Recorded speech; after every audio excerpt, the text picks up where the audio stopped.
For the past few years, Tesla energy products, Tesla Powerwalls, Power Packs, and more recently solar roof tiles have formed part of Tesla's wider grand plan, helping the world to move away from fossil fuels and onto cleaner, greener sources of electricity.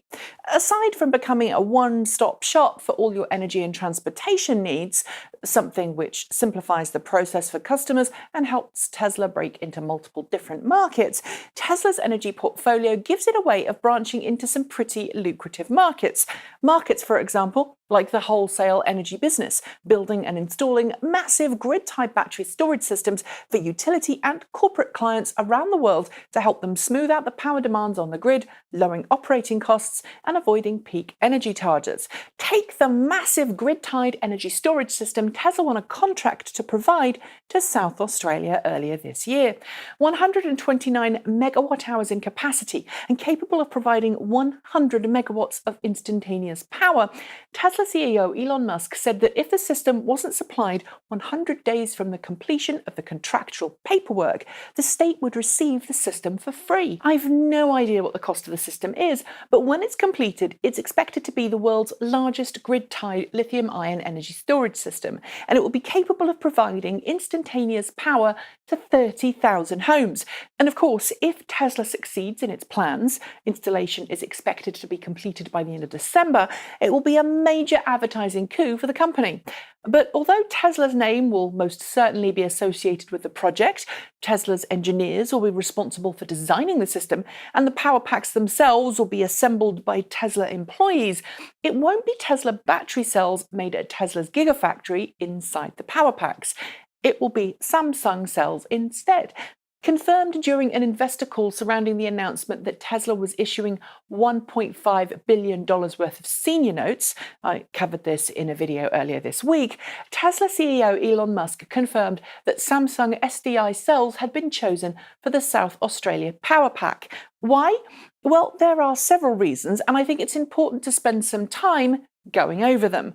Simply put, it's to do with the sheer volume of lithium-ion cells needed.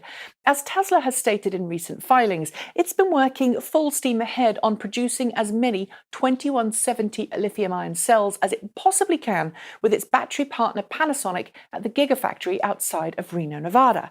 The high volume production of those cells, which Tesla will use in its Model 3 electric car, are essential if Tesla is to meet its promised production targets for Model 3 and also hit profitability down the road. But while Tesla, or rather Panasonic, is now producing lithium-ion cells at the Gigafactory, Tesla needs more cells than it's currently producing.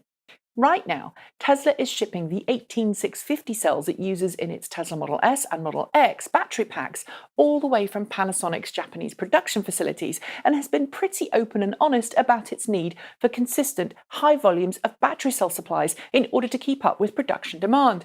And while Tesla has secured a consistent supply from Panasonic for use in its Model S and Model X cars, and it's making its Model 3 battery cells in-house, it still needs more. Which is why last year, Tesla shipped a large number of Samsung SDI cells from South Korea to the US in order to test their suitability for Tesla energy products.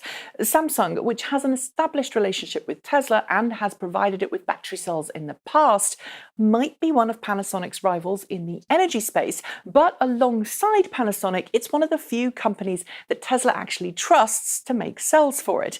Of course, eventually, Tesla hopes to produce the majority of its battery cells in-house, but with the clock ticking on this 100-day deal that Musk inked, Tesla needs to get those 129 megawatt hours of power packs built, shipped, and installed in double quick time.